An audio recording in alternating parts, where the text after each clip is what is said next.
Hi good morning everyone. Gowdathi's ಕಿಚನ್ಗೆ ಸ್ವಾಗತ. ನಾನು ನಿಮ್ಮ ನಂದಿನಿ ಮಾತಾಡ್ತಾ ಇದ್ದೀನಿ. ಇವತ್ತೆಲ್ರಿಗೂ ನಾನು ನಿಮಗೆ ಒಂದು ಹೊಸ ರೆಸಿಪಿನ ಶೇರ್ ಮಾಡ್ತಾ ಇದ್ದೀನಿ. ಹೊಸದು ಅಂದರೆ ಇದು ನನ್ನ ಒಂದು ಓನ್ ರೆಸಿಪಿ. ಸೊ ನನ್ನಮ್ಮ ನನಗೆ ಹೇಳ್ಕೊಟ್ಟಿದ್ದನ್ನು ಇವತ್ತು ನಾನು ನಿಮಗೆ ಶೇರ್ ಮಾಡ್ತಾ ಇದ್ದೀನಿ.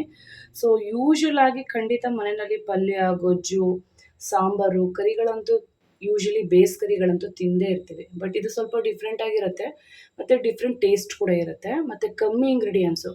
ಸೊ ಯಾರೆಲ್ಲ ತರಕಾರಿಗಳು ಇರಲ್ಲ ಮನೆಯಲ್ಲಿ, ಒಂದು ಅಂದರೆ ಯೂಶುವಲ್ ಆಗಿ ಸೊ ತರಕಾರಿ ಇರೋದಿಲ್ಲ ಮನೆಯಲ್ಲಿ, ಸಡನ್ನಾಗಿ ಏನಾದ್ರು ಮಾಡಬೇಕು, ಏನೂ ಇರೋದಿಲ್ಲ ಅನ್ನೋ ಟೈಮಲ್ಲಿ ಜಸ್ಟ್ ಈ ಥರ ಸ್ವಲ್ಪ ಸಣ್ಣ ಸಣ್ಣ ಈರುಳ್ಳಿ ಇದ್ದರೆ ಈ ಒಂದು ರೆಸಿಪಿನ ಒಂದು 10 ಮಿನಿಟ್ಸಲ್ಲಿ ರೆಡಿ ಮಾಡ್ಬೋದು.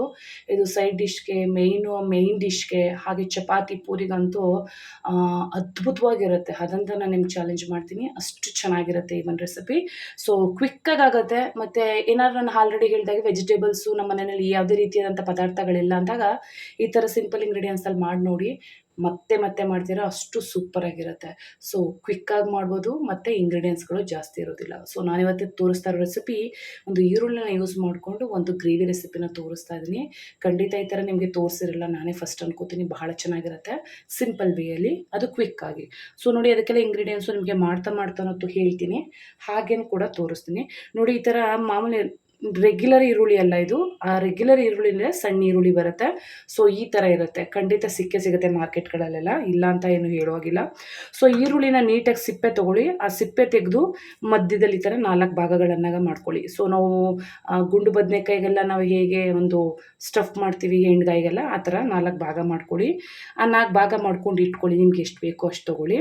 ಸೊ ಅದಕ್ಕೆ ಖಾರಕ್ಕೆ ಅನುಗುಣವಾಗಿ ಧನಿಯಾ ಮತ್ತು ಮೆಣಸಿಕಾಯಿ ಪುಡಿ, ರೆಗ್ಯುಲರಾಗಿ ನಮ್ಮ ಮನೇಲಿ ಮಟನ್ ಸಾರಿಗೆಲ್ಲ ಯೂಸ್ ಮಾಡ್ತೀವಲ್ಲ, ಧನಿಯಾ ಮತ್ತು ಮೆಣಸಿಕಾಯಿ ಪುಡಿ ಖಾರಕ್ಕೆ ಅನುಗುಣವಾಗಿ ನೋಡ್ಕೊಂಡು ತೊಗೊಳ್ಳಿ. ಸೊ ಅದೇ ಪ್ರಮಾಣದಲ್ಲಿ ಅರ್ಧದಷ್ಟು ಖಾರಕ್ಕೆ ಏನು ತೊಗೋತೀವಿ ಅದರ ಅರ್ಧದಷ್ಟು ಬರೀ ಗರಂ ಮಸಾಲ ಅಷ್ಟೇ. ಸೊ ಇದೆರಡೇ ಸ್ಪೈಸಸ್ಸು, ಜಾಸ್ತಿ ಏನೂ ನಾನು ಯೂಸ್ ಮಾಡ್ತಾ ಇಲ್ಲ. ಸೊ ಈಗ ಮೊದಲು ನಾವು ಇದಕ್ಕೆ ಒಂದು ಸ್ಟಫಿಂಗಿಗೆ ರೆಡಿ ಮಾಡ್ಕೋಬೇಕು. ಸೊ ಮೊದಲಿಗೆ ಒಂದು ಬೌಲ್ ತೊಗೊಳ್ಳಿ. ಅದಕ್ಕೆ ತೊಗೊಂಡಿರುವಂಥ ಫಸ್ಟು ಧನಿಯಾ ಮತ್ತು ಮೆಣಸಿಕಾಯಿ ಪುಡಿ ಹಾಕ್ಕೊಳ್ಳಿ. ಹಾಗೆಯೇ ಗರಂ ಮಸಾಲ ಹಾಕ್ಕೊಳ್ಳಿ. ಗರಂ ಮಸಾಲ ಜಾಸ್ತಿ ನಾನು ಯೂಸ್ ಮಾಡೋದಿಲ್ಲ, ನಿಮಗೆ ಪ್ರತಿಯೊಂದು ವೀಡಿಯೋದಲ್ಲೂ ನಾನು ಹೇಳ್ತಾ ಇರ್ತೀನಿ. ಬಟ್ ಈ ಒಂದು ರೆಸಿಪಿಗೆ ಇದು ಒಂದೇ ಮೇಯ್ನು. ಸೊ ಬೇರೆ ಏನು ನಾನು ಆ್ಯಡ್ ಮಾಡ್ತಾ ಇಲ್ಲ. ಅಂದರೆ ಪದಾರ್ಥಗಳು, ಮಸಾಲೆ ಪದಾರ್ಥಗಳು ಇಷ್ಟೇ. ಹಾಗೆ ಒಂದು 1/4 ಟೀ ಸ್ಪೂನ್ ಆಗೋಷ್ಟು ಅರಿಶಿನದ ಪುಡಿ ಹಾಕ್ಕೊಳ್ಳಿ. ಹಾಗೆಯೇ ನಾವಿಲ್ಲಿ ಬಂದು 1 ಟೀ ಸ್ಪೂನ್ ಆಗೋಷ್ಟು, ಜಾಸ್ತಿ ಬೇಕು ಅಂದರೆ ನೋಡ್ಕೊಳ್ಳಿ, ನೀವು ಎಷ್ಟು ಜನಕ್ಕೆ ಮಾಡ್ತಾಯಿದ್ರೆ ಅದ್ರ ಮೇಲೆ 1 ಟೀ ಸ್ಪೂನ್ ಆಗೋಷ್ಟು ಶುಂಠಿ ಮತ್ತು ಬೆಳ್ಳುಳ್ಳಿ ಪೇಸ್ಟು.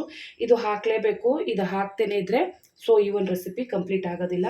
ಹಾಗೆಯೇ ಈಗ ರುಚಿಗೆ ನೋಡ್ಕೊಳ್ಳಿ, ನಾನು 1 ಮುಕ್ಕಾಲು ಟೀ ಸ್ಪೂನ್ ಆಗೋಷ್ಟು ಸಾಲ್ಟ್ನ ಸೇರಿಸ್ಕೊಂಡಿದ್ದೀನಿ. ಆಮೇಲೂ ಬೇಕಾದ್ರೆ ನೀವು ನೋಡಿಕೊಂಡು ಗ್ರೇವಿಗೆ ಆ್ಯಡ್ ಮಾಡ್ಕೋಬೋದು. ನೋಡಿ, ಫಸ್ಟು ಇದೇ ಬೇಸು. ಸೊ ನಾವೀಗ ಇದೊಂದು ಮಿಕ್ಸ್ ಮಾಡ್ಕೊಳ್ಳೋಣ.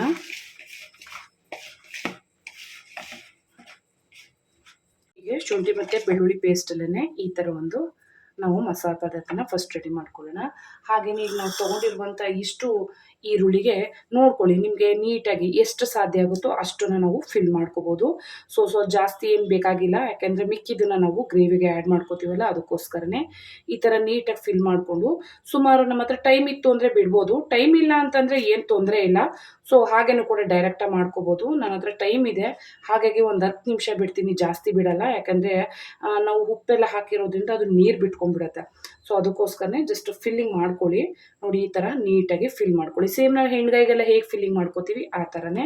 ಸೊ ಈಗ ನಾನು ನೀಟಾಗಿ ಇದಕ್ಕೆಲ್ಲ ಫಿಲ್ ಮಾಡ್ಕೋತೀನಿ. ನೋಡಿ, ಈಗ ಮ್ಯಾರಿನೇಷನ್ ಆಗಿದೆ. ಸೊ ಸ್ವಲ್ಪ ಖಾರನೂ ಕೂಡ ಮಿಕ್ಕಿದೆ, ಅದನ್ನು ಹಾಗೆ ಇಟ್ಕೊಂಡಿದ್ದೀನಿ.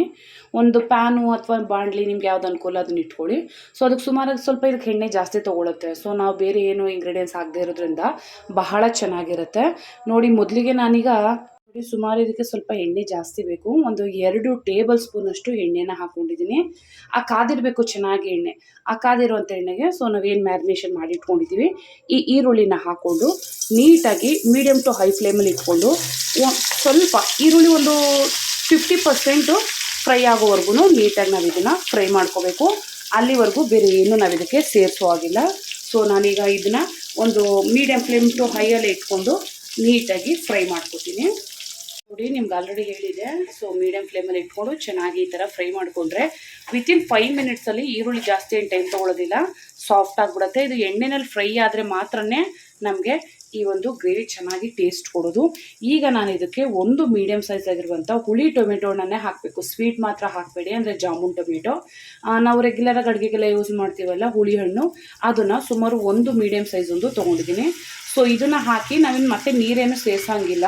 ಸೊ ಈ ಟೊಮೆಟೊನಲ್ಲೇ ಈಗ ಒಂದು 5 ನಿಮಿಷ ಚೆನ್ನಾಗಿ ಇದು ಫ್ರೈ ಆಗಬೇಕು. ಟೊಮೆಟೊನ ನೀಟಾಗಿ ಸಾಫ್ಟ್ ಆದರೆ ನಮಗೆ ಸೂಪರಾಗಿರುವಂಥ ಒಂದು ಆನಿಯನ್ ಗ್ರೇವಿ ಅಥವಾ ಈರುಳ್ಳಿ ಗೊಜ್ಜು ಸೂಪರಾಗಿ ರೆಡಿ ಆಗುತ್ತೆ. ಸೊ ಈಗ ನಾನು ಇದನ್ನು ಪ್ಲೇಟನ್ನು ಈಗ ನಾನು ಮುಚ್ಚಿಬಿಟ್ಟು ಒಂದು 5 ನಿಮಿಷ ಚೆನ್ನಾಗಿ ಇದನ್ನು ಫ್ರೈ ಮಾಡ್ಕೋತೀನಿ. ಮಧ್ಯದಲ್ಲಿ ಜಾಸ್ತಿ ಕೈ ಆಡಬೇಡಿ, ಈರುಳ್ಳಿ ತುಂಬ ಕಲಸೋಗ್ಬಿಡುತ್ತೆ. ಸೊ ನೋಡಿಕೊಂಡು ಸಾಫ್ಟಾಗಿ ಹ್ಯಾಂಡ್ಲ್ ಮಾಡಿ. ಸೊ ಈಗ ನಾನು ಇದನ್ನು ಒಂದು 5 ನಿಮಿಷ ಬಿಡ್ತೀನಿ, ಸಾಕು. 5 ನಿಮಿಷದಲ್ಲಿ ಟೊಮೆಟೊ ಸಾಫ್ಟ್ ಆಗಿಬಿಡುತ್ತೆ. ಆಮೇಲೆ ಬೇಕಾದರೆ ರುಚಿ ನೋಡಿಕೊಂಡು ಉಪ್ಪು ಅಥವಾ ನಿಮಗೆ ಖಾರ ಬೇಕಿದ್ದರೆ ಇದಕ್ಕೆ ಆ್ಯಡ್ ಮಾಡ್ಕೋಬೋದು. ಸೊ ಈಗ ನಾನು ನೀಟಾಗಿ ಲಿಟ್ಲನ್ನ ಕ್ಲೋಸ್ ಮಾಡಿ ಇದನ್ನು ಫ್ರೈ ಮಾಡ್ಕೋತೀನಿ.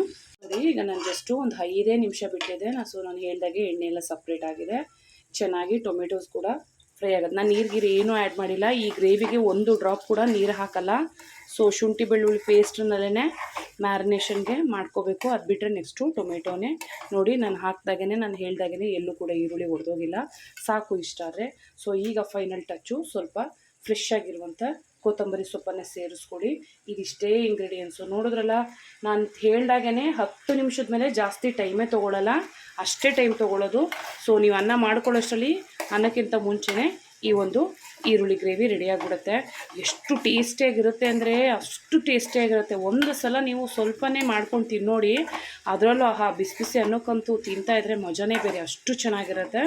ಸೊ ನೋಡಿದ್ರಲ್ಲ, ಸೂಪರಾಗಿರುವಂಥ ಸಿಂಪಲ್ಲಾಗಿರುವಂಥ, ಅದರಲ್ಲೂ ಮನೆಯಲ್ಲಿ ಹೆಚ್ಚಿಗೆ ತರಕಾರಿ ಇದ್ದಾಗ ಈ ಥರ ಒಂದು ಸಿಂಪಲ್ಲಾಗಿರುವಂಥ ಸ್ಟಫ್ಡು ಈರುಳ್ಳಿ ಫ್ರೈನ ಮಾಡಿಕೊಂಡ್ರೆ ಅನ್ನ ಚಪಾತಿ ಎಲ್ಲದಕ್ಕೂ ಸೂಪರ್ ಕಾಂಬಿನೇಷನ್. ಇಂಥದ್ದು ಕಾಂಬಿನೇಷನ್ ಆಗೋದೇ ಇಲ್ಲ ಅಂತ ನಾವು ಹೇಳುವಾಗಿಲ್ಲ. ಸೊ ಈಗ ಆಗಿದೆ, ಗ್ಯಾಸ್ ಸ್ಟವ್ನ ನಾನು ಆಫ್ ಮಾಡ್ಕೋತಾ ಇದ್ದೀನಿ, ಸಾಕು. ನೋಡಿದ್ರಲ್ಲ, ಸೊ ನೀವು ಕೂಡ ಮನೆಯಲ್ಲಿ ಟ್ರೈ ಮಾಡಿ. ಎಷ್ಟು ಸಿಂಪಲ್ ಅಂದರೆ ತುಂಬಾ ಸಿಂಪಲಾಗಿ ತೋರಿಸ್ತೀನಿ ನಾನು. ಪ್ರತಿಯೊಂದು ವೀಡಿಯೋನೂ ಅಷ್ಟೇ, ಜಾಸ್ತಿ ಟೈಮ್ ತೊಗೊಳ್ಳಲ್ಲ ಮತ್ತು ಕ್ವಿಕ್ಕಾಗಿ ಮಾಡ್ಬೋದು. ಸೊ ನೀವು ಕೂಡ ಮನೆಯಲ್ಲಿ ಟ್ರೈ ಮಾಡಿ, ಹೇಗಿತ್ತು ಅಂತ ಕಮೆಂಟ್ ಸೆಕ್ಷನಲ್ಲಿ ಕಮೆಂಟ್ ಮಾಡಿ. ನಾನು ಕೂಡ ಮತ್ತೊಂದು ರೆಸಿಪಿಯೊಂದಿಗೆ ಭೇಟಿ ಆಗ್ತೀನಿ. ಅಲ್ಲಿವರೆಗೂ ಯಾರೆಲ್ಲ ನನ್ನ ಚಾನಲ್ನ ಸಬ್ಸ್ಕ್ರೈಬ್ ಮಾಡದೆ ನೋಡ್ಕೋತಾ ಇದ್ದೀರಾ, ಪ್ಲೀಸ್ ಅವರೆಲ್ಲ ನನ್ನ ಚಾನಲ್ನ ಸಬ್ಸ್ಕ್ರೈಬ್ ಮಾಡ್ಕೊಳ್ಳಿ. ಹಾಗೆ ಬೆಲ್ಲೈಕನ್ ಕೂಡ ಒತ್ತಿ, ಯಾಕೆಂದರೆ ನೀವು ಅದರಲ್ಲೇ ಆಲ್ ಅಂತ ಕ್ಲಿಕ್ ಮಾಡಿದ್ರೆ ಸೊ ನಾನು ಹಾಕುವಂಥ ಪ್ರತಿಯೊಂದು ವೀಡಿಯೋ ನೋಟಿಫಿಕೇಷನ್ ನಿಮಗೆ ಟಕ್ಕಂತ ಬರುತ್ತೆ, ಇಮಿಡಿಯೇಟಾಗಿ ನೋಡ್ಬೋದು. ಸೊ ನೋಡಿದ್ರಲ್ಲ, ಖಂಡಿತ ಈ ಪ್ರಯತ್ನ ಮಾಡಿ ಮನೆಯಲ್ಲಿ, ಖಂಡಿತ ನೀವು ಇಷ್ಟಪಟ್ಟೇ ಪಡ್ತೀರಾ. ಸೊ ತರಕಾರಿ ಜೊತೆಗೆ ಒಂದೇ ಥರ ತಿಂದು ಬೋರ್ ಆಗಿರುತ್ತಲ್ಲ, ಅವಾಗ ಈ ಥರ ಒಂದು ಸಲ ಸಿಂಪಲಾಗಿ ಟ್ರೈ ಮಾಡಿ, ಅಲ್ಟಿಮೇಟ್ ಆಗಿರುತ್ತೆ, ಎಲ್ಲರೂ ಇಷ್ಟಪಡ್ತಾರೆ. ಸೊ ನೋಡಿದ್ರಲ್ಲ, ಮತ್ತೊಂದು ರೆಸಿಪಿಯೊಂದಿಗೆ ನಾನು ನಿಮ್ಮನ್ನ ಭೇಟಿ ಆಗ್ತೀನಿ. ಅಂಟಿಲ್ ದೆನ್ ಟೇಕ್ ಕೇರ್, ಬಾಯ್ ಬಾಯ್.